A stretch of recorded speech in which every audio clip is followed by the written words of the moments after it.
Hi students, welcome back. Let's continue with the CORBA, that is a Common Object Request Broker Architecture. In this video, I want to explain you the architecture of the CORBA. Actually, let's take any one of the language. Like I said, the CORBA can be written in C, C++, COBOL and the Java. So if you take that CORBA, it has two systems, okay? So where the two objects which are communicated which are of heterogeneous type. So this technology is to communicate two objects which are of heterogeneous type. Let me take the two systems. One is the client and another is the server. The object implementation will be taken at the server. Actually, the object implementation will be taken place at the server.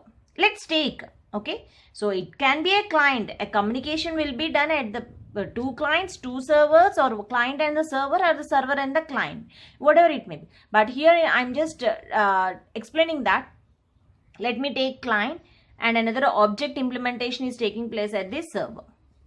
So the client is having their interface repository, dynamic means client side interface repository, dynamic invocation, ideal stubs, ORB interfaces, and object implementation is static ideal skeleton, dynamic skeleton, object adapter, implementation repository, and all these two systems are connected with a ORB core. So this ORB core is present in between the client and the object implementation. So the client is requesting through dynamic invocation or sending the ideal steps, and this is the ORB interface which is connected to the ORB core. This interface, this is an interface between the object implementation and the client.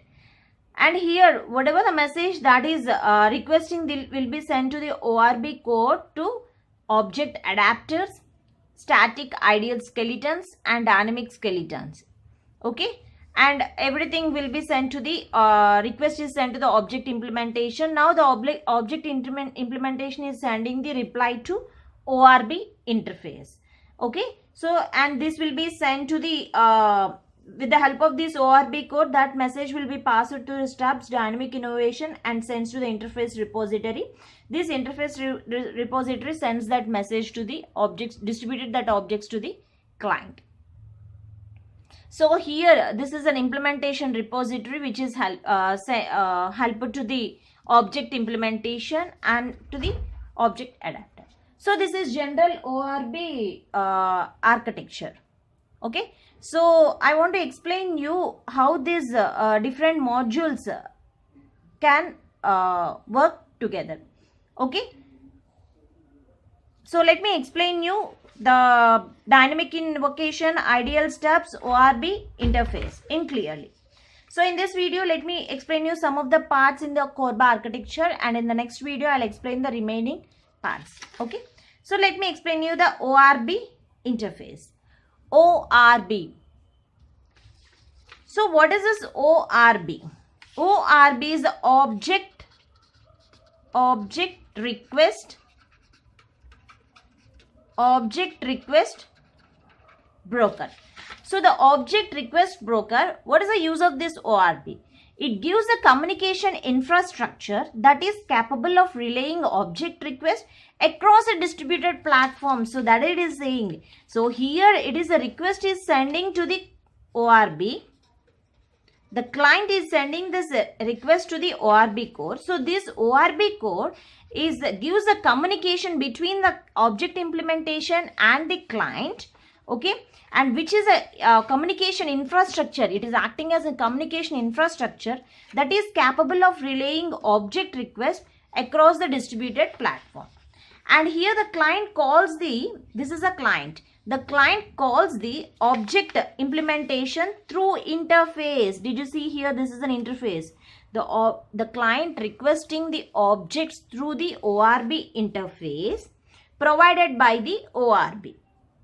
So what you have to sell, ORB is nothing but the object request broker, which is gives the communication interface that is capable of relaying object request across the distributed platform. So here the client calls the object implementation. So this is the client. This client calls the object implementation. It is asking the object implementation through ORB interface, which is developed by the ORB core. So what are the advantages of this ORB? It has a separate client and server implementation. Did you see here? This ORB has the separate client as well as the server implementation. And both the separate client and server from underlying communication infrastructure and protocol stack, and so replicable with migration from one implementation to the another implementation. So these are the advantages of the ORB. So let me explain you the interface definition language. What is this interface definition language? IDL. Okay. So let me continue this part in the next video. Thank you.